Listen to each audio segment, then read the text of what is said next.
Coming to you live from Radio Cayman Studio. For the record. For the record. Hear from your government officials, independents, and the opposition on issues that matter to you. The record. Engage in an open dialogue between residents and lawmakers. For the record. The record. Informative, impartial, insightful. This is your talk show. 1-800-534-8255. Your calls, your input. This is For the Record. And now, your host, Ahearn Connor. And good morning, Cayman. It's Donna Bush here this Monday morning in for Mr. Ahearn O.C. Connor, who is away, and we hope that he's having a good time wherever he is. This bright and sunny Monday morning here in the Cayman Islands. Welcome to the show. For the Record here, hopefully for the next hour and a half. We're just looking at the headlines in the newspaper this morning. There are a couple of stories here that I think may interest the general public, particularly the one where gas prices are falling quickly after some uproar, I'm sure. Over the last few weeks, we've been hearing a lot of residents really speak out against the soaring gas prices when they were going down across the globe and other places, particularly the U.S., which is in close proximity to us. So gas prices are falling. Everybody should be happy about that. Before we move on and introduce our guest this morning, I'd just like to plug Paradise Coffee, who supplies Radio Cayman with some coffee here in the mornings for our guests and the hosts and, of course, the staff. They're at Merco Center. If you want your homemade coffee brands, they're also available at major supermarkets. Of course, there are many blends that are available at Paradise Coffee, like Good Morning Cayman, Good Cayman Gold, and Black Coral. I'd also like to mention that you can call this show toll-free. We'd like you to give us a call, of course, to involve you in the show. You can have your say and ask questions of our guests or make comments on our topics of discussion. The number to call is 1-800-534-8255, or you can call 949-8037. The toll-free number is courtesy of Lime. We thank them for that. Also, this show is brought to you by Sea Grape Secretarial Services. They're located at Unit 2, Grand Plaza, Howard Street, Georgetown. You can give them a call at 326-9953 or 924-8927. Now to the topic of discussion for this beautiful Monday morning here in the Cayman Islands. We're going to be talking about K-Fest, particularly as it relates to culture, because it is a cultural event. And here in the studio this morning to discuss the K-Fest event that is coming up this week, happening this week here in the Cayman Islands at the across the island, as well as at the Harquail Theater, and it's organized by the Cayman National Cultural Foundation. We have the Counselor and Acting Minister of Health and Culture, Mr. Roy McTaggart, with us this morning, as well as Chief Officer Jennifer Ahearn for the Ministry of Culture and Health. And joining us in just a few minutes, she's stuck in traffic, we understand that, Miss Lorna Bush. She is the Cultural Heritage Program Specialist at the Cayman National Cultural Foundation. She'll be joining us in just a few minutes. But Mr. McTaggart, Jennifer, good to have you both here with us this morning to talk about K-Fest and what a wonderful event this is, and how we encourage everybody to go out and be a part of this. Let's talk a little bit about what the ministry's role is as far as K-Fest is concerned. Jennifer? Good morning, Donna. Thank you for having us this morning. Absolutely. K-Fest is a celebration, a week-long celebration of our cultural heritage that the Cayman National Cultural Foundation puts on every year. I'm sure lots of people have lots of great memories from K-Fest in the past, and we're really, really excited that it's come up again this year and some of the events that the CNCF have planned. Obviously, the Cayman National Cultural Foundation is one of the statutory authorities under the Ministry of Culture, and so we support them through a grant, and this is one of the outputs that we support them to deliver for us. And anyone who's participated in some of the K-Fest activities in the past will know that the CNCF does an absolutely outstanding job at putting everything together, and all of their events are really fantastic, but this is really sort of their marquee, the hallmark event, if you will, for CNCF for the year. All right, so speaking of K-Fest, there's Cultural Day, and we understand, with the melting pot of nationalities that we have here in the Cayman Islands, over 120-something, I believe, maybe more than that, has more and more people want to come and live here in the Cayman Islands and enjoy our people and our islands.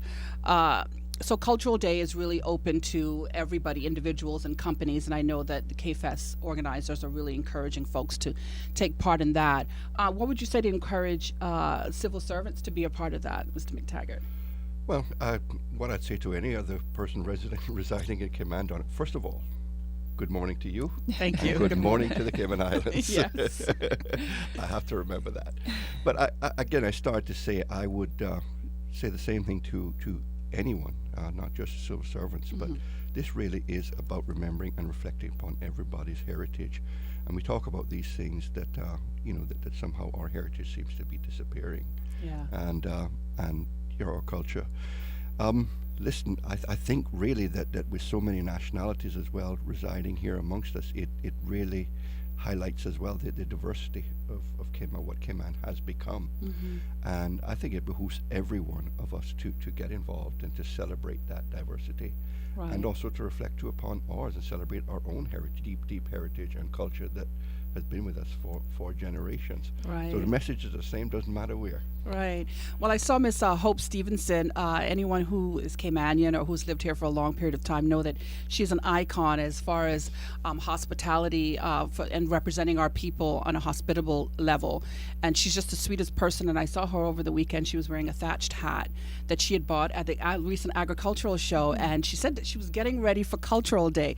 So, Miss Hope, if you're listening, we hope that you are getting ready for Cultural Day and representing the Cayman Islands and your people on Thursday, this coming Thursday. But it's also an opportunity for everyone out there to really, when we speak of Cultural Day, but not only to dress with their culture or to wear something that's representative of their culture or their countries, but also to enjoy the foods and share the foods and information and history about their culture and their people with others who are here. So it's really a great opportunity, I think, for that. We have joining us in just a few minutes Ms. Lorna Bush. Again, she's a Cultural Heritage Program Specialist over at the CNCF.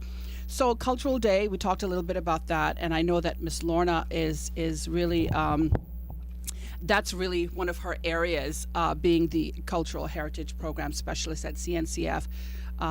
She really pushes this particular area. And I know you're just joining us, Ms. Lorna, but if you could just jump right in for us and tell us a little bit more about Cultural Day and how this idea was born and what do you think it represents for us locally? Well, first of all, good morning. Good morning to everyone. morning. I heard you plug in that great coffee, so had to stop and get a cup of that as well. Okay, great. I think things will be better from here on. This one's called Good Morning, Cayman. There you go.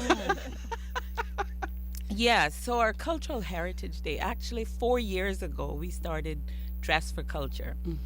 And it's just continued to grow in strength, from strength to strength. And in my opinion, it is a wonderful way to recognize all of the various cultures that we have represented in Cayman, some 135 nationalities. And really, for the most part, we live here in, I think, harmony. We coexist, we get along. Not to say that there's not the occasional rift, but we wouldn't be human if that didn't happen. So the tagline for me is your cultures helping our culture. And it's very important to note that all the funds raised from Dress for Culture goes directly to the youth programming of the CNCF. And we have a number of great youth programs. A lot of people might know it, but people like Frankie Flowers and Grace Geely got their start through the youth programs of CNCF. Great and indeed, Frankie Flowers, his poster is in the studio theater saying this is where it all started. Yes, Wonderful. so we continue to offer the Young at Arts, Young Image Makers, which is our film arm, and the Summer Arts Camp, which in my opinion is absolutely the best summer camp offered in the Cayman Islands.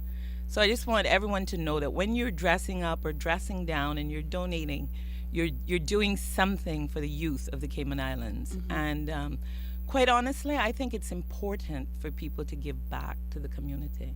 For our own people, because Cayman's been good to us, and obviously for the people who have joined us and made Cayman their home, I think it's absolutely imperative that we put back into the community and to our youth, because our youth is who we'll be passing that torch to. You know, so we're not asking for huge donations from any one individual, but I'd I look at it as many, many small donations, and that can add up. The suggested amount is $5 for adults and $3 for children. And of course, in corporate Cayman, we hope that employers will match what their employees give. And there's been really good cooperation there. So this year we've added a new element. Okay. Dress for Culture is on Friday the 27th. That is island-wide. Whether you're at home, work, or play, we ask you to do something to just demonstrate or just show what we're made of. Because people often ask, what is culture? Anyway, people will ask, what is culture and why it's important? Well, culture is everything about a people. It's everything you do. It's how you do it, how you say it, how you cook it.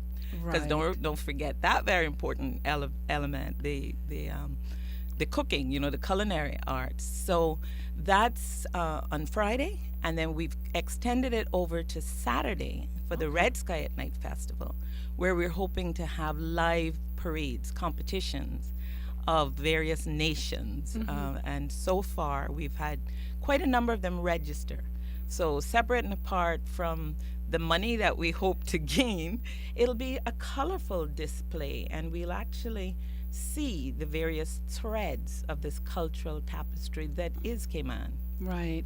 Well, I know you talked about funding, and the ministry does offer a grant, as Ms. Ahearn mentioned earlier, but honestly, there can never be enough funding. I mean, would anyone like to speak to that? And just for our listeners out there, those big corporations who exist in Cayman, and many of whom are very given, but for them to just kind of get the point that the arts and culture is a very important element of what we are and who we are, and if they're going to be a part of our society, how important it is for them to really help and assist in this area. Jennifer? Yeah, well, I mean, of course, as with any government agency, the needs exceed the funding that we're able to give them, and CNCF is no exception. I'm sure that they're standing by, eagerly awaiting any corporate support that they can get. I know they do have some very good corporate sponsors already for some of their programs that they offer, and as Ms. Lorna said, they have some absolutely fantastic youth programs in particular that really offer tremendous opportunities for the young people to get exposed to the different aspects of arts and culture in the Cayman Islands. And I can definitely vouch for the summer camp. My kids have done the summer camp when I've managed to get organized in time, because quite often, well, most of the time, it's a sellout every summer. But it's an absolutely amazing experience for the kids, and it's an opportunity for them to get exposed to things that they might not otherwise have a chance to do. So the CNCF does amazing work, but they really do need support, not just from government, but from the public and from the corporate citizens out there as well. So I'm sure that any support that can be brought is going to be most welcome and also very well used. It'll be put to very good use, and you can support the CNCF knowing that the money that you're putting to them is being used for programs that are going to make a difference. All right, Jennifer, thanks for that. We're going to take a break here now on For the Record, but again, I'd like to mention that For the Record is brought to you by Sea Grape Secretarial Services. They're located at Unit 2 Grand Plaza, Howard Street, right here in downtown Georgetown. They offer quality, professional, and affordable services. They say it's guaranteed. It can all be found at Sea Grape Secretarial Services. And we'll be right back with For the Record in just a moment.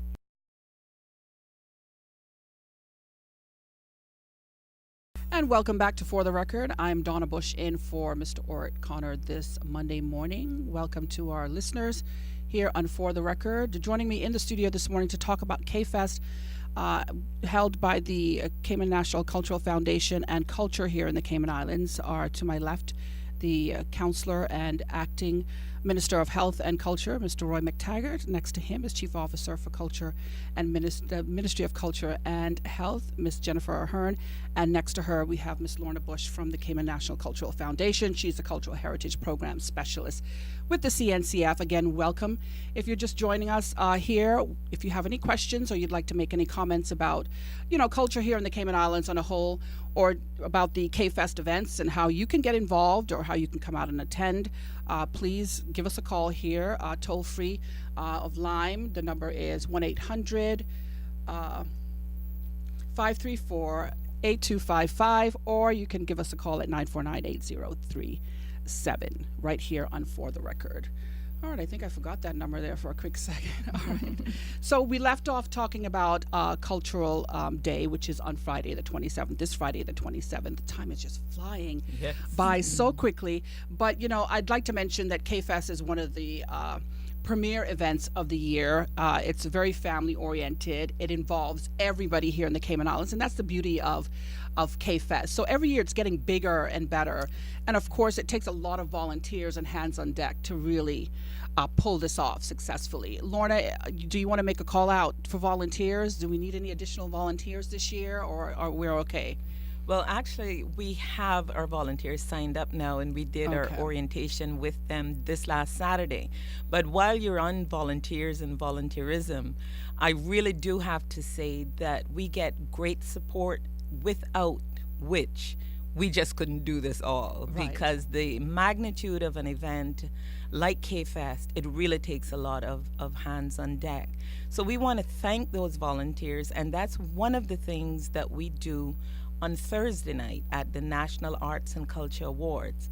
We thank our volunteers. We show our appreciation. That's a night that the volunteers don't work.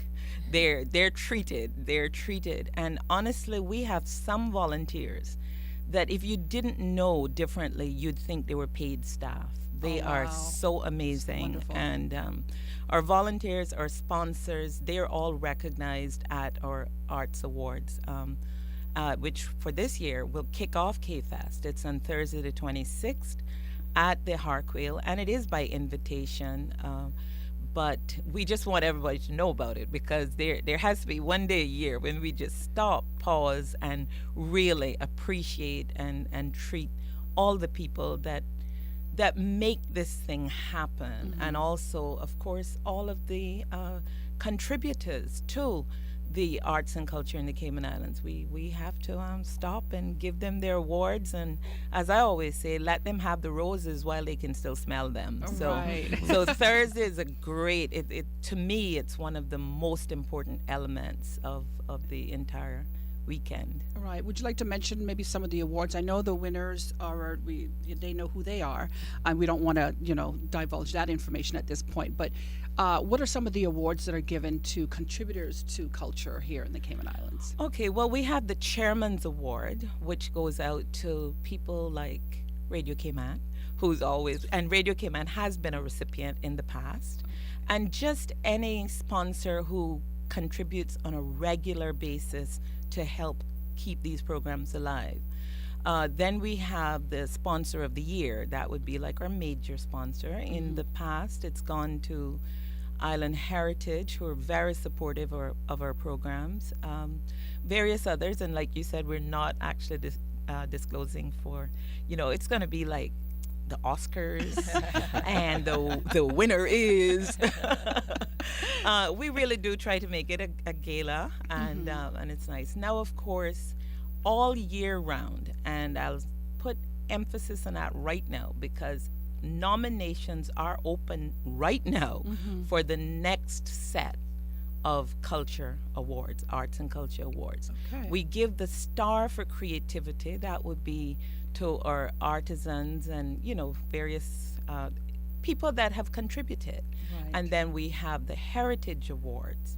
We've had winners in the past, of course, the great, the indomitable Aunt Julia Hides, and many names that are really just people who go about their everyday life, but in some way they are carrying on, they're exhibiting that spirit that makes us who we are, So we have 15 awards this year. Oh, wow. And that is separate and apart from the chairman, the sponsor, and the Volunteer of the Year award. Okay. Volunteer of the Year is generally a very coveted title, and we've had,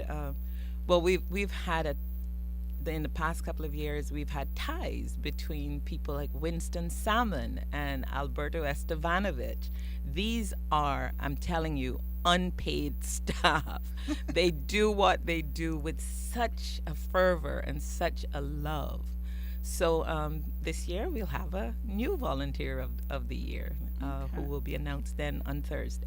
Well, you said there are 15 awards. Certainly, I'm sure there are tons of nominations that come in for people across the board to hopefully win some of these awards. But who makes the decision? Who decides? Who are the judges of these, and who gets these awards? Because that's a tough decision. Yeah, there's a committee. There's a subcommittee that's set up, and I will tell you that it does not include any of CNCF staff. Okay. There's a committee for the grant. It's called the Grants and Awards, because we also do a few grants out of our very limited amount of funds. But it's the Grants and Awards Committee, which would comprise of some of our board members and generally people who excel in a particular discipline. This year, I can tell you that there's been a huge emphasis on the musical contributions, contributions to our traditional Cayman music, etc. And we think of all three islands. So Cayman Brac, I can tell you, the sister islands are featured very heavily this year, and I'm proud of that. Yeah. But has nothing to do with the fact that I'm from the Brac. I swear it doesn't. I'm not on the committee. I did. It's not me. Okay. But yes, so any member of the public, starting today, can now nominate for next year's awards. Okay. And the forms, everything is on our website, artscayman.org. You can go on there, download the form, and just start submitting from now. And I really would like to say that oftentimes you'll hear a person pass a comment like, why wasn't so-and-so recognized? Or so-and-so died and nobody even gave them a recognition. Well, don't wait for someone else to make that nomination. If you know someone, it is very possible that this person has slipped under the radar. Maybe they're doing what they're doing in their own sweet, quiet way. Right. So if you know of someone, I put the challenge out today to just those who are in this room and anyone who's listening. If you know of someone that you feel has made a major contribution to keeping our arts and culture alive, go ahead, send that nomination in. We can do more than 15. Right. And speaking of having your say, again, I'd like to remind you of the toll-free number to give us a call here if you have a quick question or a comment as it regards to culture in the Cayman Islands and KFES. On a whole, the toll-free number is 1-800-534-8255, or you can call us at 949-8037. So let's talk a little bit about the ministry's role, Chief Officer Ahearn, and other than the grant. I know that there's staff in the ministry who's involved in some way, shape, or form with culture in a whole, of course, but KFES as well. Tell us a little bit about that. Well, we are, as you know, the Ministry of Culture, Health and Right. Culture. So we do have staff within the ministry who focus on culture as one of their main subject areas. One of the things that we have planned that we're quite excited about coming up is the work on a culture policy. Okay. Our first ever national cultural policy. Wow. So we're quietly putting together some of the background material and getting some things in order so that we can launch that process in the very near future. And we'll be reaching out to all of our stakeholders in the area of arts and culture to come on board and help us identify what our national vision is and our policy for culture in the Cayman Islands. So the ministry is working towards moving forward with that. We're very, very excited to be working on that. But we also, we support the CNCF under the ministry. We also have two other cultural entities, the National Museum and the National Gallery, Right. who we support. And we try and encourage them, and they do work together quite well to help promote each other's programs. And I know they use each other as sounding boards for some of their plans and so on. And we try to help facilitate that as much as we can at the ministry level, as well as supporting other cultural programs in the community through some grants, in addition to the grants that the CNCF gives as well. All right. Okay, well, we're going to take a quick break, Jennifer. We'll be right back with For the Record. We're going to turn to our news for this morning.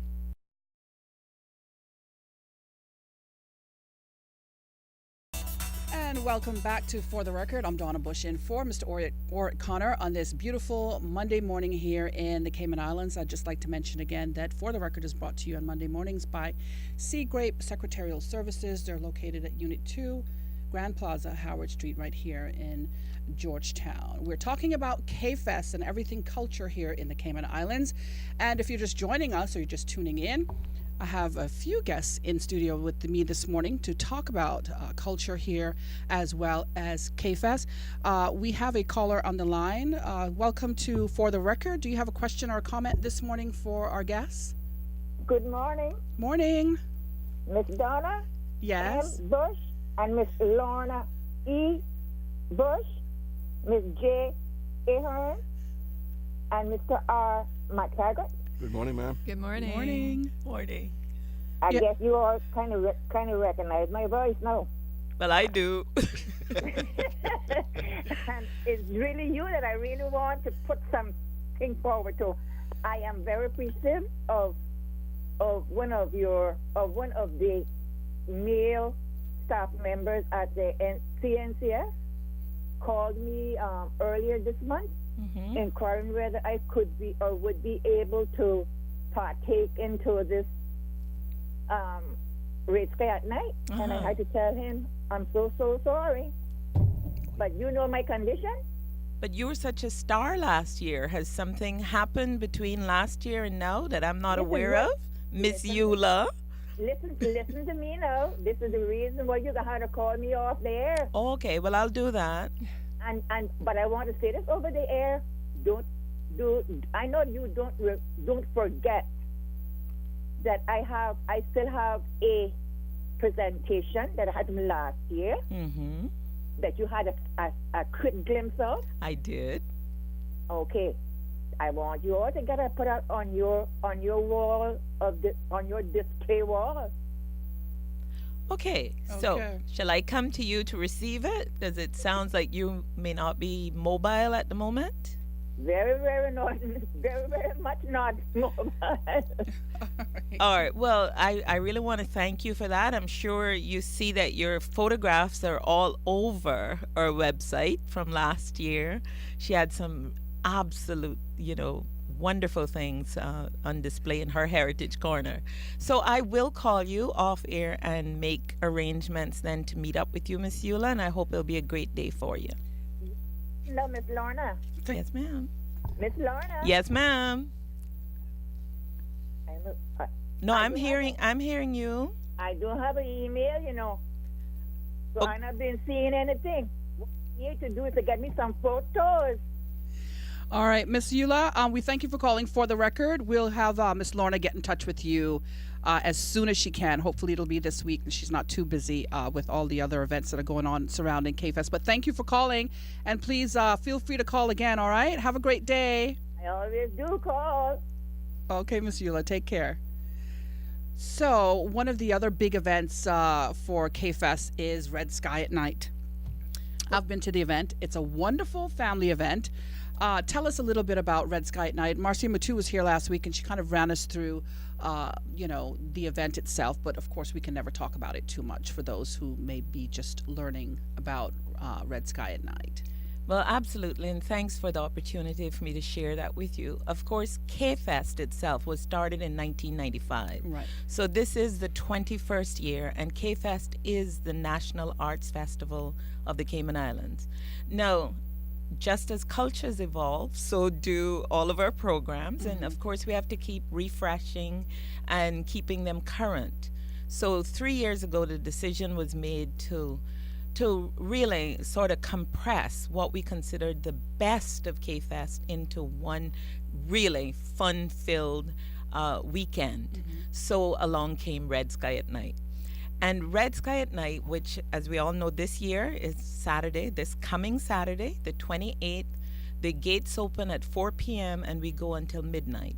Red Sky at Night encompasses all of the various elements of arts, because we have to remember that when we say arts, that's a whole lot different than saying art. Right. But we take them all into account. They're the visual arts, the performing arts, the culinary arts, it's all there. So for Red Sky at Night, from 4 p.m. until midnight, there's a constant, there are different things going on at all times. So it's very important to get that schedule in advance so you can see what's happening where, when. We have 5 stages, and things will be going on every one of those stages simultaneously.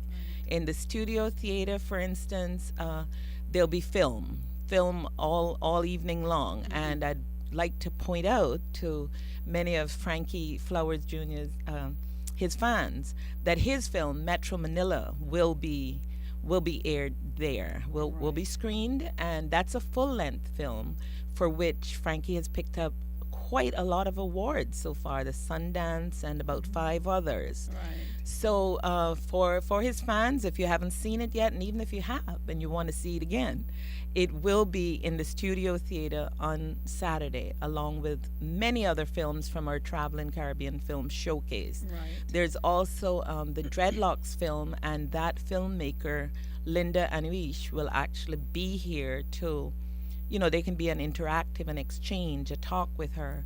And that, again, is about the melting pot of cultures and how the Indian and African cultures have influenced, I think in this case it's actually Jamaica that it's focused on. Okay. So while that's going on in the studio theater, we have Center Stage, which is the main stage of the Harquail, and for the most part that's dance all evening long. We have Miss Jackie's School of Dance.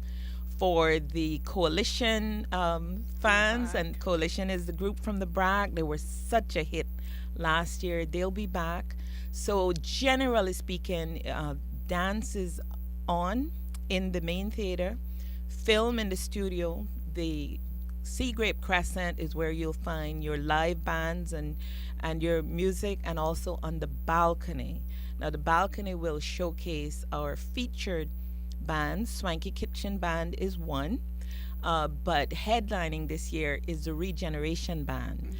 And Regeneration, just by virtue of their name and by definition, they continue to do exactly what we're talking about. They regenerate, they refresh, and they have such a repertoire now, all genres, and an appeal to all age groups. Because for people like me, I'm still really, really an Edlin Miles, Bunny Miles fan. But for the younger generation, you have Dylan Miles. It's really a family affair, and they are just amazing. And of course, Swanky Kitchen Band, they have their own following. Mm-hmm. So you want to grab that schedule and plan that all out so you get in the best of everything, because that really is what Red Sky at Night is. It is the best of Cayman in every way. Right. We have the culinary, the food people like Mr. Alvin McLaughlin, and Alvin has his own separate area this year. That's the Heritage Kitchen area. It's called the Cook Room, and he's going to be cooking right there, and all of that great Cayman beef and the other specialties.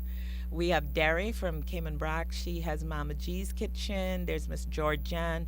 All of the big names in Cayman cooking is there, as well as Walk and Roll, Low and Slow, the barbecue specialist, and just an array of them. So the food court is even bigger and more extensive than it was in the past. Okay.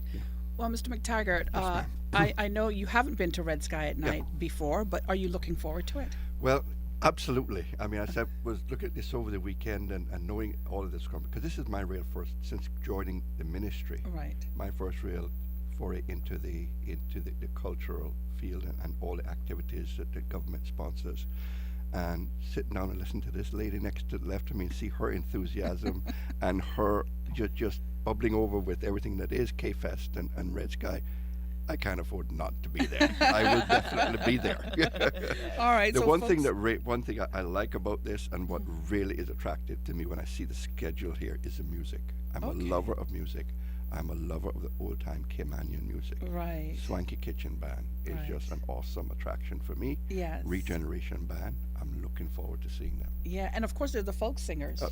Oh, did Can't I forget the forget folk the Cayman singers. Islands folk You see? singers? I shall not be forgiven. I shall not be forgiven. Sometimes too we forget the rich music heritage that we have as well, but this all keeps it alive. Yes. It all keeps it in the forefront of our people. And I think that's very important. Jennifer, will you be going out as well? Absolutely, yeah. And I think if you haven't been there, you need to go. Yeah. It's an absolutely amazing experience, and it really is something for the entire family. I know my kids look forward to it every time. They ask, when is it coming up? and there's really so much going on. It's just amazing how much is packed in to the Harquail Theatre site. And you're also able to access, the gallery has late night going as well, so there's actually a walk through. I think they call it Astro Avenue. Is Astronomical Avenue. Astronomical Because the Avenue. astronomers are on that Yes. avenue. Oh, You really? see? Yes. Yes. It's a fantastic thing for everybody. Right. So you really, if you haven't come, you need to come. Everybody needs to mark their calendars and make sure they come out, because it's a really one of a kind experience. Yeah. How did the name Red Sky at Night come about? Actually, that came about. We were just sitting around at our boardroom and talking about, this is when we were, reinventing the festival. Right. And I'm absolutely certain that it was Miss Marcia Matu who actually settled on that name. Okay. She came up with the name. There were a couple other names being thrown at, and we thought that one's nice. And of course, it comes from our maritime heritage. Right. I was going to say. Yeah, yes. Red Sky at Night, Sailor's Delight. It means we're going to have Yes. good weather, right? Yes, yes. I was born in the late '60s, and that's what I learned from a kid. Whenever you saw red sky, that meant that things are going to be. So it's pegged to the maritime history, and because we've called it that, we've stuck to a theme of, there's generally a lot of red going on. Yeah. And the grounds come alive. It's People who drive in and out of there on a daily basis, you will not recognize. You don't think it's the same place. Right. On the Saturday of Red Sky. And like Ms. Ahearn was just saying, we have a whole area that's dedicated to the kids. It's called Creative Kids. Right. That's a whole section of the grounds, and on there you'll meet up with people like Deal Ebanks and Ray Banker, and those who, again, because of who we are and what we do, they will be there demonstrating to the kids with the gigs and many of the traditional items. And as to Councillor McTaggart speaking about the traditional music, you may know, and if you don't, I have to tell you about the Cayman Islands Folk Singers. The Folk Singers were formed in 2010, and it coincided with the launch of the double CD of Aunt Julia Hydes and Mr. Radley Gerzong and the Happy Boys, and that double CD is called The Traditional Music of the Cayman Islands. It was quite a work to be able to get that together, and again, anyone who does not have a copy of that CD, we still have a few left at the Cultural Foundation, including some that are autographed by Aunt Julia. Oh, wow. And I really believe that every household in the Cayman Islands should have one, because it's not just a matter of the music, but you have Aunt Julia who, she's 106 now. This was done a few Wow. years back when she was about 103. And she narrates the whole thing. She tells you what the story behind the songs. And I'll never forget a few years ago when we were asked to do some work or to do a show up at Pedro Castle. Greg from Hopscotch was providing the sound. So I snuck up behind him. I said, Greg, I want you to do something for me. I want you to stick this CD in before we go on and just play the first. And I marked, the point on it that he was to go. So everything's like dead quiet, and the sound system comes on, and you hear, "Good evening, everybody. I'm glad to see you here." And people are just looking around. Where's Aunt Julia? Where's Aunt Julia? And it was right then that I realized what an important work this is, because even we don't even want to think about it, but at 106, she's getting a little bit tired, and we don't know how much longer she's going to be with us. But we have this now for perpetuity. We have recorded her, and at any event of the folk singers, we can actually have Aunt Julia given the welcome. Yeah. So, Councillor McTaggart, there may be a few around your ministry, but I'm going to make sure that you get one of those double CDs. And Thank you. yeah, and I'll try. I'll see if I can coerce my managing director into letting you have one that's autographed That would really be special. by for me. by Aunt Julia. Really special. Unfortunately, by the time we got that work out, Mr. Radley had already deceased, and that is also that to segue into something else. We do give awards posthumously. So when we were speaking about nominating persons, whilst it is always my preference that we're giving to people while they're still here, when they know and can appreciate, but we also do posthumous awards. So if you or anybody out there is aware of someone who hasn't been recognized, even though they're no longer with us, still submit that nomination. Okay. Any chance that the double CD may be on the short supply that you have may be on sale at Red Sky at Night? Absolutely, they will be. And it's Okay. a real bargain, 20 CI dollars for 2 full CDs. There are 22 pieces on each of the CDs. So we didn't skimp on anything. It's just a great, great bargain. 20 CI dollars. Okay. all $30 right. for the autographed. And I would say I do know the folk singers and have heard them. Yeah. Okay, yes, yes. So the folk singers literally are here to keep that music alive, to try to take it to the next level. And, we work on it to, I don't want to use the word improve, but to keep it very current and enjoyable by all. All right. We're going to take another break here on For the Record. Please join us again in just a few minutes. And welcome back to For the Record. I'm Donna Bush in with you this Monday morning. For the Record is brought to you by Sea Grape Secretarial Services. Again, they're located at Unit 2, Grand Plaza, Howard Street, right here in Georgetown. They say that they offer really great guaranteed services. So give them a call at Sea Grape Secretarial Services. So we're talking about K-Fest. This week, Thursday, Friday, Saturday, it's going to be all about K-Fest here in the Cayman Islands. And if you're just tuning in, we have some very important people in studio this morning to talk to us about the K-Fest event and culture on a whole. We have the acting Minister of Health and Culture, Mr. Roy McTaggart, as well as our Chief Officer, Jennifer Ahearn, and Miss Lorna Bush from the Cayman National Cultural Foundation. So we were talking about Red Sky at Night, and the acting minister, Mr. McTaggart, said that he will definitely be going this year because we've all sold it to him. It's such a wonderful event. Of course, Jennifer's been out before, and she's talked about how her family enjoys the various events that happen within Red Sky at Night, particularly on a Saturday. But we want to talk about the tree decorating part or aspect of it that involves kids and local schools.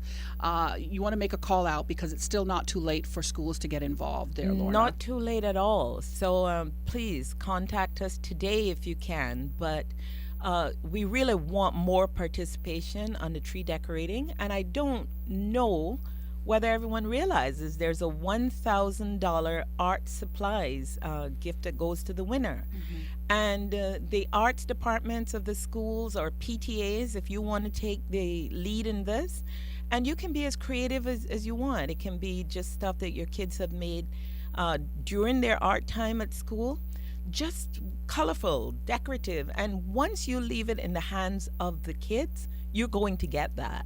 I think it's Picasso that said, every person is born an artist. It's just growing up that takes it away. Right, so, right. So you leave it to the kids, and you will have. So again, please call today if you can, 949-5477, or email Miss Rita at kfest@candw.ky. We need to get you registered. We need more participation. We have at least 25 wonderful trees that are just begging to be decorated, and we have these gifts that are just begging to be given away. Okay. And I see acting minister Mr. McTaggart. He wants to know more. So did we tell you about the catboats that are going to be on the lake, or the kayaking? I see it here in the in the schedule of events. Yes, He's and it's excited. On Saturday afternoon. Yep, and in the boat shed is also one of the stages. There you're going to have the Cayman Islands Seafarers Association along with the Cayman Catboat Club. They'll be sharing stories and talking about, their movement to bring shipbuilding and catboat building, to keep that alive and to get more young people involved. And you'd be surprised how many young people are taking an interest in that. I think right away of Ned Miller Jr., he interned with us last year, and it's a passion for So he's going to be there. All the Ned fans, he's going to be there with the Catboat Club. There are just so many elements. There's just so much, and when we think about the cost of the ticket, the price of the tickets, and the value that you receive for that. The early bird tickets, which are on sale right now, are $10. You pay more than that to get to see one of the movies generally. That's going to So be shown, $10 are the early bird tickets. You can get them today at Funky Tangs, Foster's at the airport, Foster's Strand, and at CNCF office. $5 for seniors and $5 for youth and kids. Okay. Now, on Red Sky at Night, the prices go up, and at the gate, what was $10 becomes $15. What was $5 becomes $10, except for kids. Kids 12 and under will remain at $5. And I may be a little prejudiced here, but I cannot think of better value for money than that. No, absolutely not. We do have a caller in the air. I believe it's Quincy calling us. Quincy, thanks for calling us here and For the Record. What do you want to say this morning? Thank you very much, Madam Moderator. How are you? I'm good, Quince. How are you? Good. Thank you, and good morning to your panelists as well. Good morning. Morning. What I'm about to say is I like what I see happening in Cayman in terms of our culture, the vibrant culture that it is. Gone are the days of the national bulk when Caymanian men went to sea, and it was their allotments, the remittances that were sent home that initially built this economy. Those days are gone. I want to say now, and I'll be very brief, and you can determine whether I'm being sarcastic, facetious, or if I really feel this way. I am very thankful for the recruitment agencies in Manila, the Philippines, and in Goa, India, for sending their people here to work as they send their monies back home. More to come. Have a great day. That's Okay. Quincy. He took us on another road there, but Quincy has a certain talent when it comes to acting, and he's just sharing his thoughts there. He's taken us on a whole different script, which is I think for another day of conversation. What I would like to say, though, to the Quincy Brown fans, Quincy will also be on stage at Red Sky at Night. He will be hosting a few of those. But I do understand exactly what Quincy was saying, and it's not that different as one may think, because we know that we have 20,000 plus work permits here, and we know that we need the people to come here. And these are exactly the people that I am appealing to and saying, let us show the world how different cultures can coexist, integrate yes. and coexist. And it's unfortunate that we do have some unemployed, but you do the math. If we have over 20,000 work permits and supposedly about 3,000 unemployed, we still have a serious shortage of people to do the work. So I have no problem with our people who've had to come here and who are working, and if they're remitting their funds, as Quince did juxtapose it against the time when our people went away, it's just a part of evolving cultures and history in the making. So I reach out to all of our visitors, all of the residents, all of the people who live here, all of us who can work together, and all of our cultures that can work together to improve and to help Cayman and the youth of Cayman. I welcome you all, and I look forward to the contributions that I know are going to come from some of those very people. And just to further, sorry, Mr. McTaggart, just to add further to what Quincy has said, though, I mean, it's for me as a younger Caymanian, being born in the 60s, my mother migrated to the United States, and she sent monies that she earned back home to help our family back in the 70s and the 80s, because that's what we had to do, because Cayman was not where we needed it to be at the time as far as development. So a lot of our Caymanian people had to migrate to other countries and do the same. So we're not seeing anything locally that we haven't done ourselves. And I just want to remind people of that. I'm just kind of playing devil's advocate here. I'm sorry, but Mr. McTaggart. No, I was just going to follow up on a comment that Miss Lorna was making. I mean, I think we've demonstrated too quite clearly to the world that we can do it. We have done it. Yes. We, 50 different nationalities. We all live here in relative peace and calmness. Absolutely. And we all get along. We all integrate with each other. We all share with each other. We all know each other's culture. Hey, it's a success story, part of our success story, what we have to tell.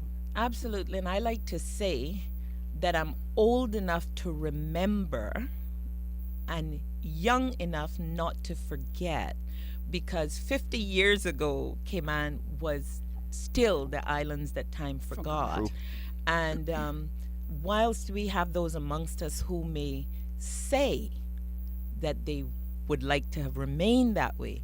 The truth is, I don't think you can find 6 people who want to go back to the days of mosquitoes suffocating the cattle or backing the sand on our head. Those baskets were heavy. Let's continue to assimilate. Assimilation is a very important element of this whole cultural experience. Without that, we tend to create pockets. And in many cases, we as Caymanians are a little bit guilty of marginalizing. You know, we might say it's others who are not integrating, but are we truly being Cayman kind? Are we truly welcoming? And if nothing else that I say today, I want to say, let's reach out. And whilst I'm reaching out, I do not try to hide by any means that I'm asking, as I'm reaching to you, I'm asking you to help us too. Right. You know, I'm asking for that little donation. Yep, you're sending money home to your families. That's why you're here. I mean, Caymanians would never have left home to go away if things had been hunky-dory, you know. Yes. So whilst we have you here and I appreciate you, when I reach out to you and say, welcome to my land, welcome to my culture, I want you to help me too. Build this great culture where we can work, live, and play together in harmony. And I think that's exactly the point that Quincy was trying to make. I believe so. We I believe so. And I will not analyze whether it was facetious, sarcastic, ironic, or otherwise. All right, with that, we're going to take a break here on For the Record. We'll be right back.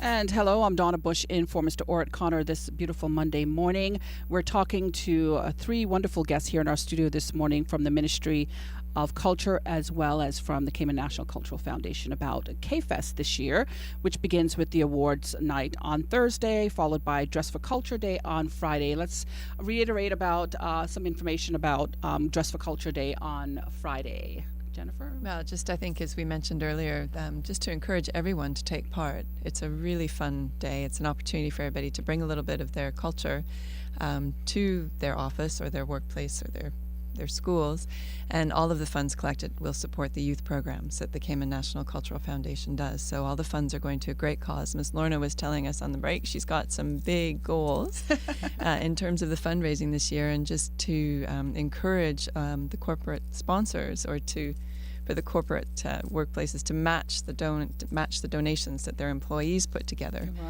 to try and help Ms. Lorna reach her very lofty goal.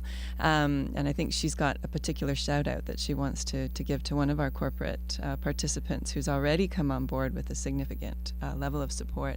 But, you know, as we were talking about on the break, it doesn't have to be a whole lot of effort involved. If you want to go all out, you can. If you just want to bring a pin, wear a pin from Represent Your Culture, you can do that too, but everyone should get involved because it's a great way to support some fantastic programs that the CNCF does. But I think, Ms. Lorna, do you want to give that shout out? I sure do, and I want to mention that it's still not too late to enter. We're still recruiting, you know, but I would like to give a huge shout out to the Royal Bank of Canada, who gave us our kickstart this year for Dress for Culture. They were the first, and a donation of $1,000 has been received so far. In the past, we've had companies like Maples. Maples have been very good.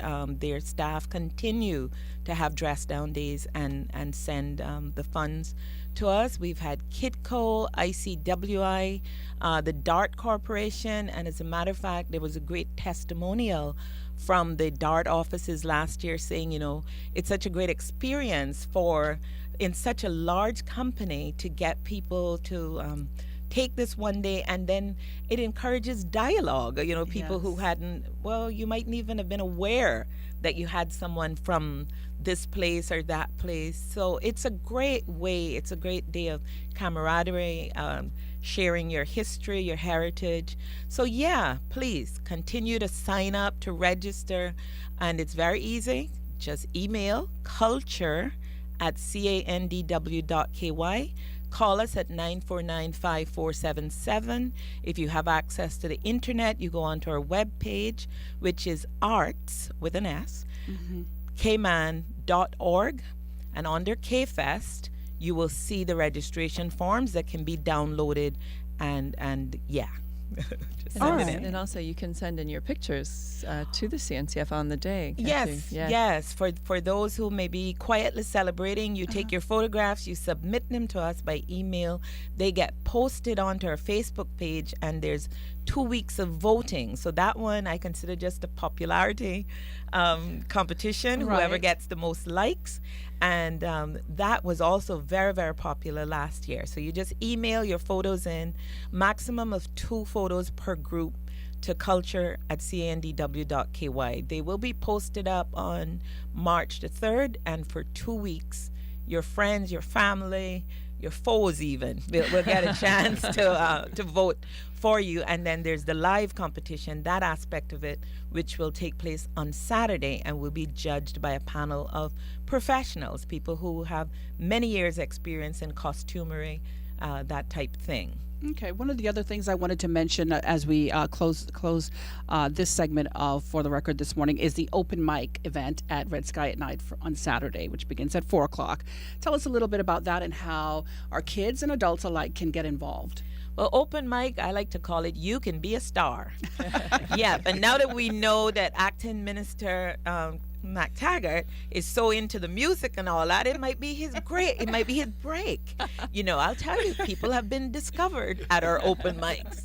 So open mic, very low key, very relaxed. You walk up to the stage, you can tell a story, you can do a poem, you can sing. Those who have the courage will go out and even dance. So that's something for everyone, and I like to subtitle that, you can be a star. All right. So any final words about K-Fest this year as we wrap up?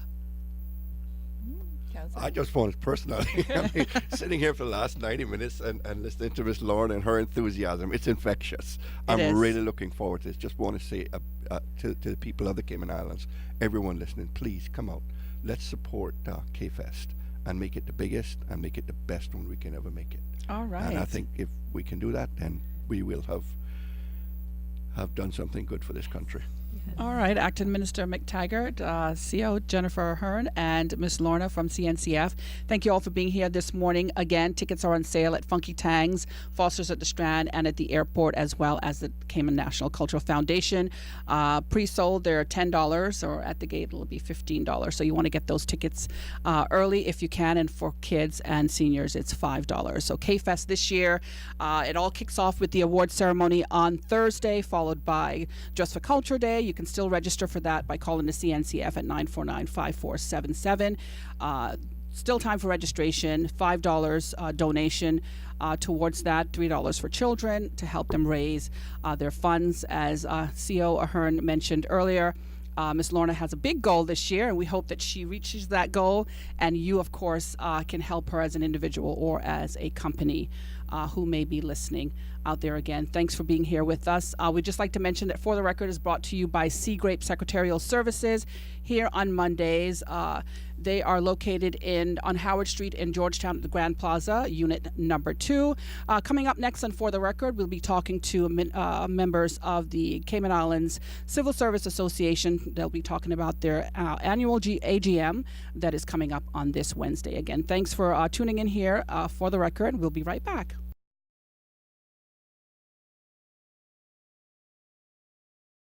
And welcome back, Cayman. I'm Donna Bush in for Mr. Orrit Connor this beautiful Monday morning here in the Cayman Islands. Well, earlier you heard from those with the Ministry of Culture and the Cayman National Cultural Foundation about K-Fest this year. And now joining me in the studio is the president of the Cayman Islands Civil Service Association.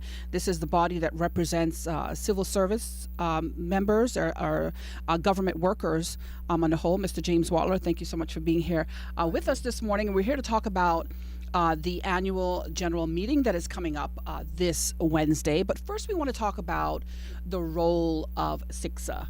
Exactly, for our listeners out there who are tuned in, what is the role? Okay, CISCA's role is a very simple one. It is the body which looks out for civil servants. Civil servants who join the association have us as their representatives to represent them on HR issues. Mm-hmm. If someone has a challenge with his or her appointing officer, chief officer, whatever it happens to be.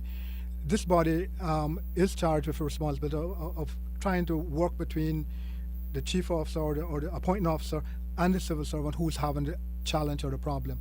And so therefore, we are a people's organization based on equity, fairness going forward. We need we will go in, listen to what the concerns are on behalf of the member as well as on behalf of the employer. We sit in on meetings, we give our opinions or advice going forward, and we work with members because sometimes we find that the member is wrong. We find that the member is saying or doing things that they ought not to do, and we take them under our charge and we talk with them. We explain to them what is expected of them going forward. If it is the employer, then we also do the same. We talk with the employer and say, listen, things could have been done better in X, Y, Z. Right. So we look out for membership, but I want to also hasten to say this. We do not just take the side of our members. We look at what is presented, and then we take it from there. If the member is wrong, the member is told that they're wrong. The member is also told that, listen, if this continues, we're not there to represent you because you're making trouble or you're making waves. That's not what the organization is for. Right. It's to calm those waves and for both parties to work in unison going forward. That's the whole objective of us intervening Right. into these kinds of situations or matters. Is this something that's quite common though? It is quite common, Okay. but the good thing is that when these challenges do come forward and the member comes to us, we try to get their side, and then we extend out to the entity or the individual within that entity to find out their side. And if and when and most of the times it comes where we come together, the person that's complaining, which is the member, and the person within the entity that the problem exists between, or if it's a general thing that is not necessarily between that person, but is how they're operating within the organization. We do the same. We sit down, we listen, and we talk them through it and and then we do some follow-up to find out, have things changed? Okay. How well have this person now reacting or fitting in or not fitting in, whichever the case may be. Right. But the overall goal of SICSA is to be that representative for civil servants who are members as that middle liaison with the government. That is correct. That is correct. And it's even in the management law and the regulations. Because if you have a challenge within your entity and need someone to accompany you, a SISCA member can and will if you notify them, request that they come along. Okay, but SICSA is a voice. So let's talk about the annual general meeting that is coming up and what some of the things are going to be on the agenda for members who are encouraged to come out and be a part of that meeting. And I think you also wanted to refer to the latest memo that was sent out to civil servants from our Deputy Governor, yes. Mr. Franz Manderson, as well. So you take it away and talk about that. Sure. Yeah. Okay. Well, our meeting is coming up on Wednesday. It will be held in this building. The building next door. The government administration building. The government yes. administration just next door, in the cafeteria. It starts at 5:15. So we are asking members. We want to catch persons before they exit at 5 o'clock. Just come into the cafeteria and begin to socialize and get ready for a 5:15 start. Okay. Now, is that strategic? Because I know normally it's held at the Mary Miller Hall, and I find that a lot of civil servants cannot attend because they're on their way home, they're rushing to get home, so on and so forth. So is this a strategic location? It's very strategic. We've thought about where and how, and we decided this was a strategic place to locate it for this AGM. Depends on how things go. We may do it again at subsequent meetings. Okay, all right. Because many of our members are working in the building next door. Right. And so therefore that's why we felt it is strategic, and it also reminds them that, hey, I'm going out of the building, but I need to stop for something. Okay, all right. So continue on. Sorry Yes. about that. So no problem there. Yeah, so on there we already have the minutes out. If you go on our website, it's on our website the minutes, also our constitution, which was updated last year, and all those things can be found on our website. The complete agenda, this agenda that I have here, can be found on there as well. So you will have an idea of what's on the agenda before you come. We encourage members to access the information, and the president's report is also on there. Okay. So we are also encouraging you to go on there. If you come, you need a hard copy, you'll get a hard copy. The same for the minutes. But if you want to access it before, by all means, go ahead and do so. Okay. This is so that persons can come more informed and more engaging when they come, that they'll be able to converse with us, and because they would have had some time to look at the various things and realize, hey, this is what's being discussed, or that's going to be discussed, and then they can get their ideas together, so going forward they'll be ready to roll with their questions and or their comments or what have you. Okay. Just out of curiosity, because I don't know for myself, which I really should, to be honest, how many members strong is SICSA? The numbers are, I will venture to say this, we are at least 1,500, 1,500. Okay. At least, it's more problem on the higher end, but I will not venture to, because we get it goes, it fluctuates. It fluctuates back and forth. Right. But we are approximately 1,500. What would you say to let's say new civil servants, or even civil servants who've been around for a long time, to encourage them to be a part of SICSA? I myself am a member. I felt that the organization as it exists is a voice for civil servants, and the curiosity got the best of me, to be honest. So I'm proud to say I'm a member. But how would you encourage other civil servants to come on board and to inform them as to how SICSA actually represents them? And see, that's a question that even our members ask oftentimes, is what is in it for me? What do I get out of it? Well, I just explained earlier, one very important factor is that you have a challenge, a problem with the place that you're working in, and you want a voice, you want someone to be there with you while you go over that challenge. Or if your boss calls you in because you're not performing, and you also we will come in and work with you and try to assist you. The association also, in the past, not just recently, but we've conducted a number of workshops on good customer service, and that's an issue that I want to speak to, as I indicated, towards what the Deputy Governor made mention of. I'll speak a little bit more later on that. Right. But for right now, yes, being a member of the association also gives us a better grip on things. That there is what they say, safety in numbers. If you're an organization and you're only 20 or 30 out of hundreds or thousands, but 1,500 is a fairly good plus, I would say. It's a fairly good percentage of whatever the total civil service happens to be at this point in time. So we have a good rapport with the deputy governor and the portfolio of civil service, and these are the entities or individuals, personalities that we deal with on the higher level whenever there are serious challenges that we need to address. Right. We can write to the deputy governor or go in and see him. Likewise, we just last Friday we had a meeting with portfolio of civil service. We have normally monthly meetings with them in regards to issues that are happening, things that the government is putting forward or they want to put forward. They get our advice, they ask for our opinion on it, and that's very useful, because at least we know what's going forward. It's not just woof sprung on you. Right. Once we are now aware of that, then we take it back to membership and say, hey, here's what's going on.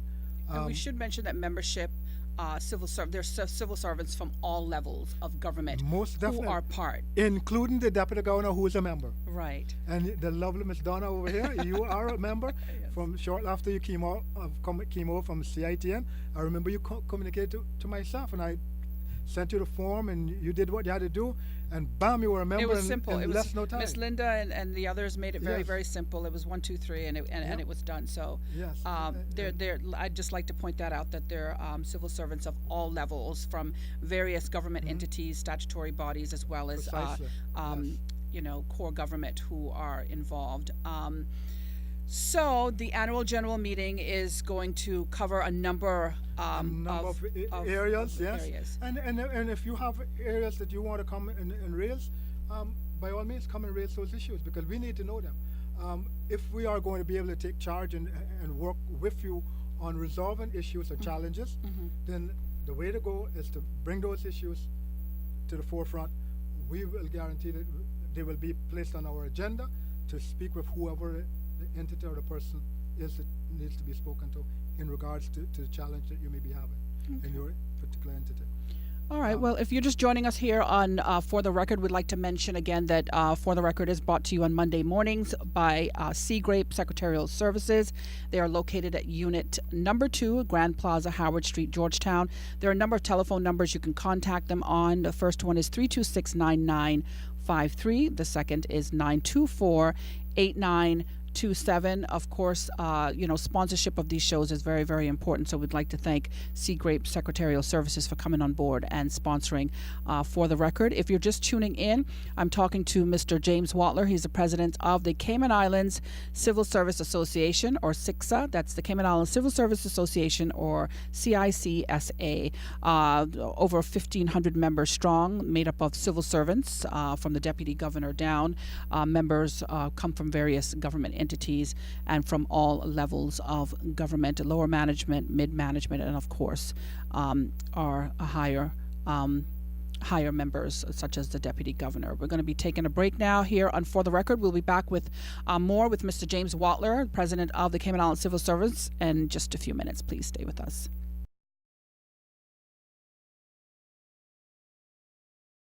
All right, and welcome back to For the Record. I'm Donna Bush with you here this morning. Mr. Ort Connor is off somewhere, and we hope that he's having a good time wherever he is. I'd just like to mention again the sponsor for the Monday morning segment of For the Record, Sea Grape Secretarial Services. They're located at Unit 2, Grand Plaza, Howard Street, right here in downtown Georgetown. They're guaranteed quality, professional, and affordable service. Again, at Sea Grape Secretarial Services. They say that there's no job too small for them.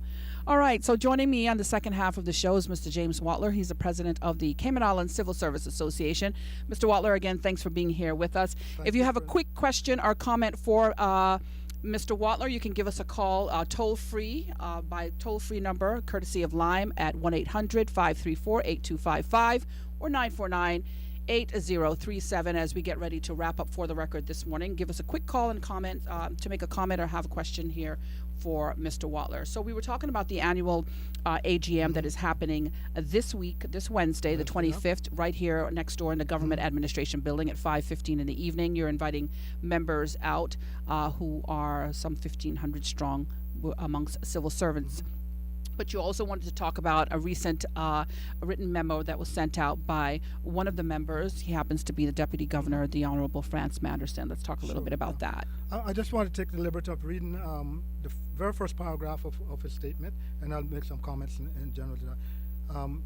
From the Deputy Governor, this was a memo that sent out on CS Messages on the 13th of February of this year. He says, "Dear colleagues, I pray you are enjoying the new year. As I enter my third year as Deputy Governor, I am encouraged by the many accomplishments of the civil service during this time. I know these successes were only possible through hard work and sacrifice, and I wish to record my sincere thanks to each of you for your contributions." And I think the Deputy Governor has said an awful lot in those few words that I just read.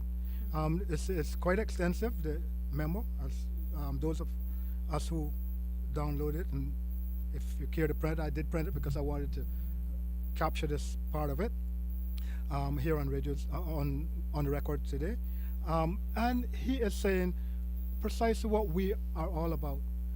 The civil service is a service organization, and that is the wider civil service. The association comes right into that same remit, And we are carrying forward the mantle and the mantra of what is expected of us as civil servants. We are a professional body. We look out for our members. And we not only look out for our members, but we also look out for our employer. Because without the members and the employers interfacing and working collaboratively together, there will be no good civil service relationships. There will be no good customer service. And yes, customer service needs improvement. We're in Cayman or in other part of the world, be it private or within government, this customer service is not an issue. Because if you go to certain businesses out there, there are times when you get not the best service. You may experience that in our government, in one of our departments, in one of our sections, or one of the units. But that's not what we want. We want to ensure that when our customers interface with a member of the association and, of course, the general civil service, that they get the best possible attention, and that the complaint or the challenge or whatever business they're transacting is done in a professional manner. That is what we are all about. We want to try to guarantee as best we can that everyone works towards giving of their best. That's a given. Right. So the Deputy Governor has hit it on the head, speaking of how the service has pulled together and has worked.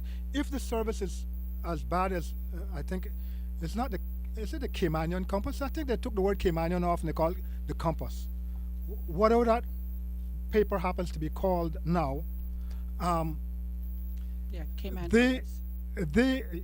Caymanian used to be, Yes. but it's now it's Cayman compass. Anyway, be that as it may, they had a survey, they claim, of 400 persons who some 36 or 37% came back saying civil service hopeless. Another 30-something% said they were very poor, the service that was delivered. There was only something like 4% that they purported to have responded saying that the civil service was doing a good job. Now, when Radio Cayman called me and asked, I was on leave, what I said, I will take that call and I will respond to it. And I simply said, if, as purported by the compass, that the civil service is so out of touch with reality, how come the delivery of service is still being done? The government is not on its knees. We are not crawling.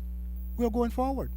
And I want the general public to understand one thing, that the civil service is a force to be reckoned with.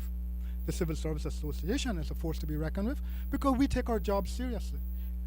Now, would I dare to say that every civil servant, be they a member or not member, does the same? Absolutely not. Not everyone does, but the vast majority do.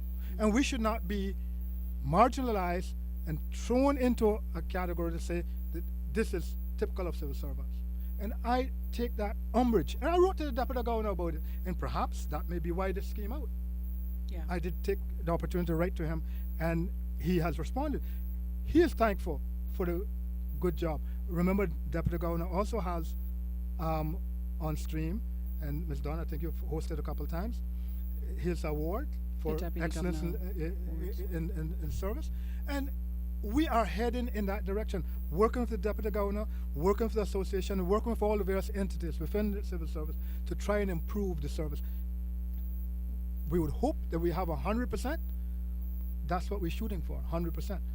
Will we ever get there? Well, it's left to be seen. We can work towards it. There's no goal that we can't work towards shooting for that 100%. We ought to. And that because we want to make sure that the general public, when they come to us, that they get the best possible service. And that is what the association stands for. That's what the association embraces and is desirous of delivering. And I know the critics can call and they can say whatever or write in the papers or wherever. But we are a service that is focused on people, the clients that we serve, and that is our function. That's what we're paid for. Yes. And irrespective of what some people may think or what they may say. Yeah, I think that these surveys though are pretty much random from experience in the past. You know, they randomly call folks who have their input. But if I might add, as a professional and as a civil servant, I think it's fair to say that people do have off days. There are some folks within the civil service who maybe need to be retrained or trained up on their customer service skills. But on a whole, I think that we really give the government, give the public really great service. I mean, I'll go to places like, for instance, the Cayman Islands Hospital, and you'll hear people complaining about how long they wait. So on and so forth, and I think it's some of the comments are usually very unfair, and I say that because I've traveled extensively. I know what it is to go and sit down and wait in hospitals, not only in the region but in North America, and sometimes the waits can be extremely long. I think because we're such a small society that it's highlighted that much more. But in all fairness, I think that customer service across the board, and again, this is my own personal opinion, across the civil service and within government is much better than what it's being, than what it used to be, and also is what some of these surveys might show or portray. Exactly. Yeah. So okay, so we've addressed the issue with the with the deputy governor. Yes. So again, let's just tell everybody where this meeting is going to be held for civil servants out there who are listening, and just to wrap up, talk a little bit about some of the things that are going to be discussed there. Again. Sure. Okay. Yes. It's going to be held in the government admin building just across the way from Radio Cayman. We are going to have it, God's willing, on Wednesday, February 25th, in the conference room, the cafeteria, over by the government admin building. It starts at 5:15, so we want to try and catch persons as they're exiting, because when they finish at 5, and by the time they pack up their desk, we figure it'll be around 5:10 or so. And so before they exit that door, most civil servants come through the back door, we call it, side door, whatever. The employee entrance, exit. Entrance, yeah. That they just come into the cafeteria and chill out. There will be refreshments provided. And again, if you want to jump start on it, remember you can go online and find our agenda. You can find the also the minutes of the last meeting, which was in 2013. As well as the report. Now, generally, how long do these meetings last? And I guess I would like to point out too that you don't have to stay for the entire meeting, right? But how long does the AGM last? 2.5, maybe 3 hours. Okay. All right, because there's a lot to talk about. And again, you've kind of opened it up where civil servants can bring up subjects of concern or importance to them. All right, so there we have it. The president of the Cayman Islands Civil Service Association that represents civil servants or public workers, Mr. James Watler, with us here to talk about the annual AGM that's coming up this Wednesday for civil servants out there who may be listening, who are members. That meeting again is taking place on the ground floor of the cafeteria at the Government Administration Building this Wednesday, the 25th of February, starting at 5:15. We're going to be wrapping up here, but we do have a caller on the line that I'd like to take that call before we go. Do you have a question or a comment for Mr. Watler this morning? And thanks for calling For the Record. Good morning to you both, Donna and Mr. Watler. Good morning. Just to say that as far as I'm concerned, I don't see a better reception from the private sector than I do from the civil service. I've been, I have occasion to go to many of the departments of government, and I must say that oftentimes I will actually call back and call the head office or the lead department, whether that I try to get to the manager or the director of that particular, and simply say, listen, I want to say to you that the receptionist or the person who, whatever it was that I needed, and I will simply call in and say I had my service was great. The way that they handled what the questions I asked. I remember having to do this at reception for the receptionist at the immigration department as well as for immigration officers. I get an absolutely great response in every department of the hospital, and I'm not there every day. Thank God I don't have to be there that often, but there are different departments that I have to go to, and I'm telling you right now, I don't know this recent poll that I saw in the newspaper. I'm astounded at it, because what I can say is that as far as I'm concerned, you don't find anything better in the private sector than you do from the civil service. In fact, there are times when I think they exceed what I find in some areas of the civil service, or rather of the private sector. So I just want to say congratulations, Mr. Wadler, to the civil service this morning. Is there room for improvement? In every area. Yes, ma'am. Yes. Of course. You know, every area of life, including myself, there's things that I can improve on. So I just want to say, you know, that civil service this morning should feel good about themselves, but do not sit there and think, well, okay, now we've reached the limit that we should be. No, you strive to improve every day. Thank God bless you. you all, and have a wonderful day. Thank you, Miss Daphne. Thank you very much. And hopefully, you know, maybe in the future, somewhere down the road, Mr. Watler, maybe SICSA or the Cayman Islands Civil Service Association can do their own survey. You certainly will. That is something that I think should certainly be considered. All right. Well, thank you so much for being here with us, Mr. Watler, this morning to talk about the annual AGM that's coming up this Wednesday.